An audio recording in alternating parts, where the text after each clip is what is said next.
Sorry about the delay in videos, guys. I was having a super season all time. Hey,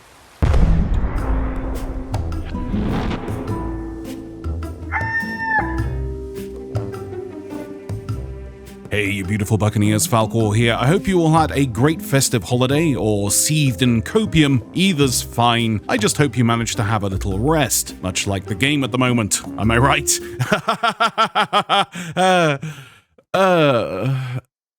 Yeah, anyway, so it's no secret that the game has been feeling very slow at the moment. I think coming off the tail end of 2023, we can all agree that in terms of content, it has been super slow and somewhat dull. The only redeeming factor for 2023 was the inclusion of the Monkey Island franchise, which although personally I adored, did not hit the mark with everyone. For people who grew up with the franchise, it was a welcome diversion, but for those who had never played or merely heard about it through the grapevine, they didn't really get it. That's fine, I suppose, no one's perfect. But apart from those tall tales, nothing really exciting was added to the game world to keep people interested. You could say Season 8 was the last exciting feature set we had, but that was released on November of 2022, so it doesn't really count. But for the majority of 2023, super season delays aside, the only new thing that was added to Adventure Mode was a new chest and a blue skull.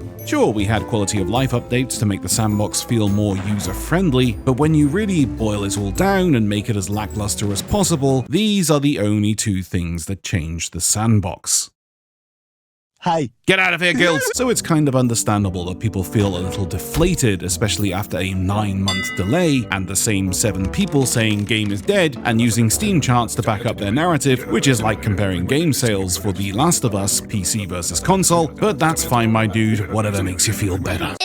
However, delays no more. I really hope I don't need those words, as it has been confirmed that Season 11 will be landing in January. When in January, we don't know yet, but this current season is actually going to be a 3-month actual season, something we haven't experienced in quite some time, so we're a stone throws away from new content. But as everyone is probably painfully aware, the developers have been working hard to create a welcoming and more intuitive experience to newer players and returning players over the last 2 years. Captaincy and its benefits, changes to factions and their quests, changes to the world events and ambient threats, safer seas to help people get to grasp with the game and guilds. Adding a sort of infrastructure to the game. Like I stated before, the reason why this has felt so stale is because 2/3 of the year the development was put on hold. So in essence, we should be coming out the tail end of Season 12 right now, on a sunny horizon towards Season 13. But in a recent podcast, it sounds like Season 11 will be the final nail in the infrastructure of Sea of Thieves. And although the developers could not really talk about it, they did say it was exciting. And although I cannot talk about it, I can also say I'm looking forward to it, more than anything that was in Season 10. That's for sure. But moving on from Season 11, 2024 I think is the year where Sea of Thieves redeems itself. The infrastructure will be in place for all these new and exciting things to be added, and this is also something they kind of glazed over and sort of went into detail with on the podcast. Mention of Flameheart's return being a world-changing event, not a tall tale, nor an adventure, but an actual world-shaping and persistent event that will evolve over time. They also discuss new tools and new weapons is something they're very excited to work on. And more importantly is this tweet that Mike Chapman made when asked for a 2024 tease.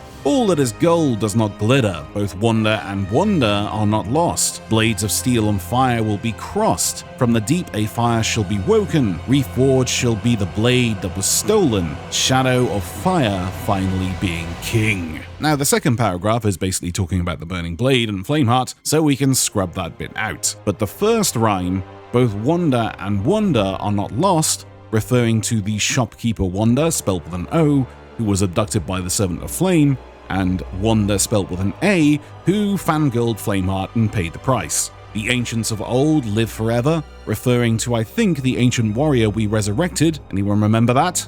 Probably not. And blades of steel and fire will be crossed, I think is referring to the burning blade and perhaps another ship.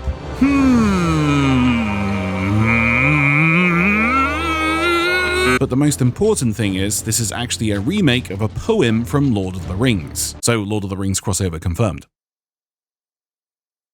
Potatoes, Frodo. God, I hope not. But 2024 sure does sound like it's going to be adding a lot more stuff than 2023 did. I realize that's not a hard pocket to fill, but I'm excited to see what happens in the months to come. And not a long wait until Season 11, so the future for Sea of Thieves looks bright.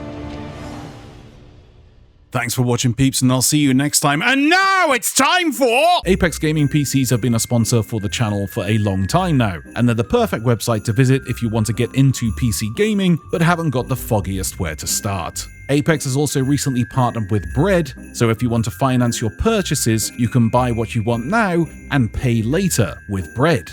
No, not actual bread. Especially useful for those of you wanting to gift out a holiday gift this season. Links down below and use code Falcore at checkout to save even more money. I just love them so much. In fact, I'm going to call them and tell them now. You're through to Apex Gaming PCs. This is Daryl talking. How can I help you? Hey Daryl. I love you. Sorry, what? I love you, man. I love you too. Oh yeah. Yeah, you like that?